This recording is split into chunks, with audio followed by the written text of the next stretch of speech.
اعوذ باللہ من الشیطان الرجیم بسم اللہ الرحمن الرحیم۔ سورہ قصص کے آخری یہ دو رکوع ہیں، جن میں سے پہلے رکوع میں ایک کردار کا ذکر ہو رہا ہے، قارون، اور میں آپ کو بتا چکا ہوں کہ یہ کردار جو ہے اسے بھی ایک فرد نہ سمجھیے، بلکہ یہ کہ جو بھی کوئی حکمران قوم ہوتی ہے وہ اپنی غلام قوم کے اندر اس طرح کے کردار باقاعدہ پیدا کرتی ہے، جس کو کہ کہا تھا ملکہ سبا نے کہ ان الملوک اذا دخلوا قریۃ جعلوا عزت اہلھا اذلہ، اور اس کا ایک نتیجہ یہ نکلتا ہے کہ جو گھٹیا لوگ ہوتے ہیں، بے غیرت لوگ ہوتے ہیں، اپنی قوم کے ساتھ غداری کرتے ہیں، انہیں پھر وہاں خطابات دیے جاتے ہیں، نوازا جاتا ہے، ان کے اونچے منصب ہوتے ہیں، آنریڈی مجسٹریٹ بنا دیے گئے ہیں، فلاں ہو گئے ہیں۔ یہ سب کون تھے؟ یہ انگریزوں نے در حقیقت ہندوستان میں اپنی جو حکومت کو مضبوط کرنے کے لیے یہ ایک طبقہ جو ہے ہندوستانیوں میں سے ڈیولپ کیا تھا، اس طبقے کا یہ کردار ہے قارون۔ اچھا، اس قسم کے لوگوں کو پھر انگریز بڑے بڑے ٹھیکے دیتے تھے۔ اب آرمی کے سپلائی کے ٹھیکے ہیں تو بڑے بڑے ٹھیکیدار یہی ہوتے تھے، انہی کے پاس سرمایہ ہو جاتے تھے۔ یہ ساری چیزیں جو ہے ایک دوسرے سے ملی جلی ہوئی ہیں۔ اسی طرح کا ایک شخص جو ہے یہ قارون تھا اسرائیلی، اور نہ صرف اسرائیلی، حضرت موسیٰ علیہ السلام کا سگا چچا زاد بھائی، فرسٹ کزن، لیکن یہ کہ یہ حکومت کے ساتھ فرعون کے دربار میں اس کی رسائی تھی، وہاں اس کی پذیرائی تھی، اور وہاں سے اس کو مراعات ملتی تھی۔ اس نے اتنی دولت سمیٹ لی تھی، جیسے ہمارے ہاں بھی بعض اب جو سیاسی کردار ہیں وہ گویا کہ علامتی بن گئے دولت سمیٹنے میں، تو بے تحاشا دولت اس نے جمع کر لی تھی۔ اب اس کا کردار سامنے آ رہا ہے۔ ان قارون کان من قوم موسیٰ، یقیناً قارون جو ہے وہ موسیٰ کی قوم ہی سے تھا۔ تورات میں اس کا نام قورہ آیا ہے، یعنی قارون کے بجائے قورہ، یہ کوئی تلفظ کا فرق ہو سکتا ہے۔ فبغى علیہم، اگرچہ موسیٰ کی قوم میں سے تھا لیکن اس نے زیادتی کی، سرکشی کی، شرارت کی اپنی قوم کے خلاف، یعنی غداری کی۔ وآتیناہ من الکنوز، اور ہم نے اسے اتنے خزانے دیے تھے، ما ان مفاتحہ لتنوء بالعصبۃ اولي القوہ، کہ اس کی کنجیاں اٹھانے کے ضمن میں بڑے طاقتور جوانوں کی ایک جماعت بھی تھک جاتی تھی۔ یہ ذرا بات سمجھ آج نہیں آئے گی کہ آخر اتنی وہ کنجیاں کتنی ہوتی ہوں گی، تو اصل میں یہ کنجیاں جو تالے ہیں ہمارے جس طرح کے، یہ تو اب ایجاد ہوئی ہے۔ پچھلے زمانے میں کیا ہوتا تھا کہ کوئی بڑا سٹور ہے تو اس کے آگے بڑا ایک پھاٹک لگا ہوا ہے، اور اس پھاٹک کے ساتھ جو دروازے کو بند کرنے کے لیے بڑی لمبی لکڑیاں لگائی جاتی تھیں، تو اس طریقے سے وہ جو اڑنگے لگائے جاتے تھے اسی سے وہ پھر دروازے جو ہے بند ہوتے تھے۔ تو اس طرح کی کوئی شے ہوگی، ورنہ جس طرح کے تالے اب ہمارے ہاں ہوتے ہیں اس طرح کے تالے تو اتنے نہیں ہو سکتے کسی بھی معاملے کے، لیکن یہ کہ اس کو اگر ذہن میں رکھیں تو بہرحال اس سے جو مراد ہے وہ یہ کہ دولت بے انتہا اس کے پاس جمع تھی۔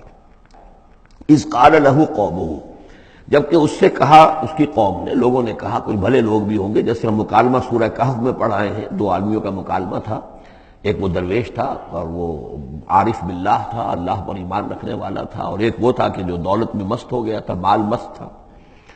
تو وہاں کچھ لوگوں نے جو اچھے لوگ ہوں گے ان سے کہا، اس سے قارون سے، لا تفرح ان اللہ لا يحب الفرحین۔ یہ ذرا یہاں پر پانچ چیزیں جو آ رہی ہیں گنتے جائیے کہ ایسے لوگ جن کے پاس بہت سی دولت جمع ہو گئی ہو، ان کو ان 4-5 چیزوں کو پیش نظر رکھنا چاہیے۔ سب سے پہلے یہ کہ لا تفرح ان اللہ لا يحب الفرح، اس پر اتراؤ نہیں، اتراؤ مت، اللہ تعالیٰ کو اترانے والے پسند نہیں۔ نمبر 2، وابتغ فیما آتاک اللہ الدار الآخرہ، جو کچھ اللہ نے تمہیں دولت دی ہے تو اس سے دار الآخرہ حاصل کرنے کی کوشش کرو، اللہ کے لیے خرچ کرو تاکہ آخرت میں تمہیں اس کا اجر و ثواب ملے، تو تم گویا کہ آخرت کو خریدو گے اپنی اس دولت کے عوض۔ ان اللہ اشتری من المؤمنین انفسهم واموالهم بان لهم الجنہ۔ نمبر 3، ولا تنس نصیبک من الدنیا، معلوم ہوتا کہ بخیل بھی بہت تھا کہ وہ اپنے اوپر بھی کچھ خرچ نہیں کرتا تھا، جمع کرنے ہی کے اس کو فکر دامنگیر رہتی تھی۔ اور مت بھولو خود اپنا حصہ بھی دنیا میں سے، جیسے کہ ہم نے سورہ اعراف میں پڑھا تھا کہ قل من حرم زینۃ اللہ التی اخرج لعبادہ والطیبات من الرزق، اگر اللہ نے کسی کو کچھ دیا ہے تو پھر وہ اچھا کھائے، اچھا پہنے، اس میں کس نے حرام کیا ہے؟ کوئی رہبانیت کا انداز تو نہیں ہے۔ اور یہ بھی ہم پڑھ چکے ہیں سورہ الفرقان میں کہ وہ اللہ کے جو نیک بندے ہیں، عباد الرحمن، ان کے اوصاف میں سے ہے والذین اذا انفقوا لم یسرفوا ولم یقتروا، وہ لوگ کہ جو خرچ کرتے ہیں تو نہ تو اسراف کرتے ہیں لیکن اس کے ساتھ ہی بخل سے بھی کام نہیں لیتے۔ تو یہ بخیلی مت کرو، اور اس جو دولت تمہیں اللہ نے دی ہے اس سے کم اپنی ذات پر بھی خرچ کرو، اچھا کھاؤ، اچھا پہنو۔ چوتھی چیز، وَأَحْسِنْ كَمَا أَحْسَنَ اللَّهُ إِلَيْكَ، اور لوگوں پر احسان کرو، لوگوں کے ساتھ بھلائی کرو جیسے اللہ نے تمہارے ساتھ بھلائی کی ہے۔